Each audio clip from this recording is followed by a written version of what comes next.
Hi there, welcome back to the Rare Book Views channel, where I talk about how much I love books and special editions of books, collecting, book shopping, reorganizing, reviewing, reading, all the reading things. If you enjoy books, please let me know, and let me know if you think this place is for you. I want to thank everybody who's been so cool about leaving me positive comments and encouragement. It is one of my favorite things to do, is to hear from other readers and share some of the collection. You can see I'm running out of room, so that is a constant struggle.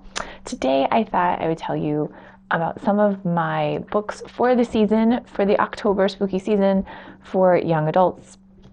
And then I tried to remember, does that mean what I read when I was a young adult or what is marketed for young adults? I'll show you both. Definitely my biggest favorite thing that I look forward to this time of year. I love it when the leaves are changing and it's starting to really get into fall. So I love this time of year. And one of the best things to get into the mood is The Legend of Sleepy Hollow. I love rereading this. I reread it about every year. I read it when I was a kid, and this is something that is age appropriate, I think, for young adults. This one is illustrated by Arthur Rackham, and I'm really lucky to have it. I just love this. The illustrations are amazing. This is published by David McKay and Company. It's a US edition. It's not dated, so I can't tell you how old it is, but it is vintage. It feels very vintage. This I was very lucky to get at a bargain price. I think maybe 50 to 100 you would be in good shape to get this. This time of year, it's probably going to be a little bit more. It's a really fun edition to read because it does have such nice illustrations. These are printed on the flat printed on the entire page. These are plated, and they are gorgeous. You can get a lot of different versions of The Legend of Sleepy Hollow, and I think this time of year, all of the sort of nice gift shelf pretty type editions are going to be more expensive, but there are a lot of choices. I think that Washington Irving is fascinating. I think some of his other works are really cool. He wrote a ton, and I think I learned this in English literature that in his day, he was sort of the John Grisham. He was incredibly prolific. He was a huge bestseller.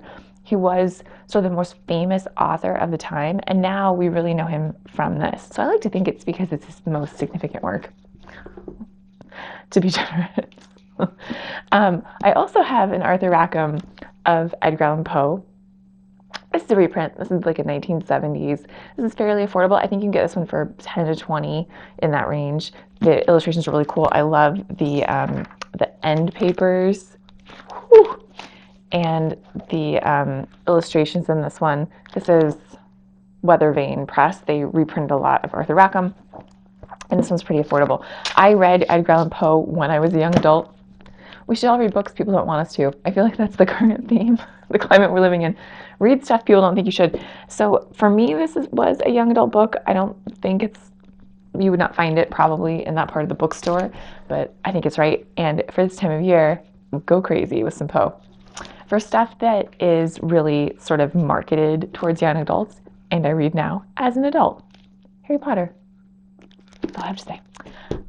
Okay, this I read as a kid, and it was fascinating to me, and then later read the famous play about witches, The Witch Trials.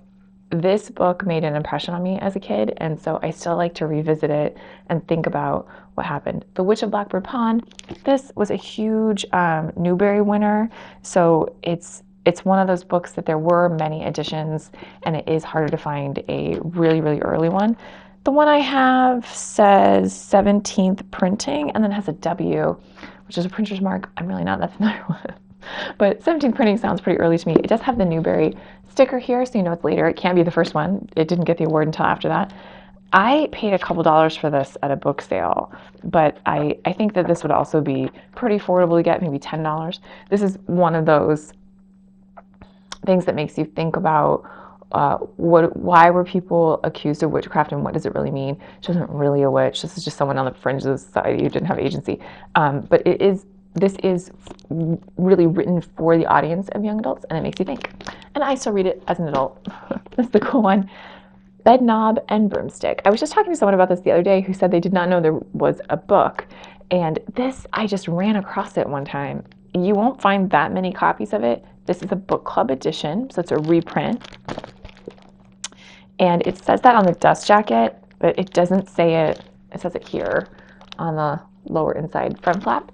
There's no, sometimes on the back of the actual book, there's a mark here, a printer's mark, that makes it obvious it's a book club edition. This one doesn't have that. And on the copyright page, I want to say, yeah, it doesn't have any clues on the copyright page either. So if you found this without a dust jacket, you might not know that it's a reprint. It is. I got this at a book sale and it was a bargain. There's on the copyright page, it also says the copyright of the Magic Bedknob and then the copyright of Bonfires and Broomsticks, both by Mary Norton.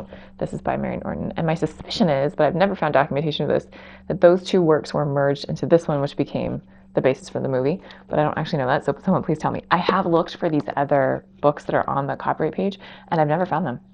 So that is a mystery. That is a fun one for Halloween, I think. That's a good one. This one, just this year, I think I found this somewhere. It's fantastic. This is a book geared towards young adults, and it is about the actual events at the Salem witch trials. This is about a woman who is documented to have been accused of witchcraft, and the rest of this is fiction. It's just sort of the imaginings of the author who's done some historical research. I really liked it because it makes you think about the socio-political forces behind how do you get accused of being witchcraft? I don't know, be too smart or know things, I think, or be an oddball, maybe. But this one, I thought it was really cool because it's based on a real person that we just don't know anything about. And it's interesting to think about how she ended up in this situation. And it's, I think, well written. So it's a fun read. And it's time to think about witches time of year. I loved this when I was a kid. I loved that I found it. The author wrote another work that I really loved when I was young. And this one, good and strange. Jennifer, Hectate, Macbeth, William McKinley, and me, Elizabeth. These are names that sort of reference back to the witches of Shakespeare, and it is a cool young adult story. It also got the Newbery Award, and this one is signed by the author. It's inscribed to people, so generally for books, that makes the signature slightly less valuable. If it was written to me, it would be very important to me, but if you were going to sell this book to Nancy, with best wishes. I don't know Nancy. My name's not Nancy. The author didn't write it to me. So generally that's not considered as desirable as if she had just signed it. On the copyright page, that's what we're dealing with. So on the number line, there is a 25 to 30. So it might be 25th printing. It's not that early, but it is a nice hardcover. And I'm sure I did not pay much for this. And it is ex libris. It has the stamp of this person's school library, so I'm not sure how she ended up with it. I don't want to show it to you. It has her full name, so I'll just keep that to myself. This is a great book. Enjoy this author, Konigsburg.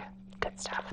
So I think there's plenty of options for young adult books this time of year, and some of them you can get a really cool special edition, which is my favorite. I love to look at the books that I enjoyed as a kid and get a special standout copy. I love to have a hardback. I love to have something that was early. I love to have something interesting. I love it when they're illustrated. So these are some of my favorites to reread, kind of easy reads this time of year. I would love to hear what you read for Halloween. And do you like revisiting the books that you enjoyed when you were young, or do you prefer the adult, super scary ones? Let me know. Thank you for watching. Happy reading.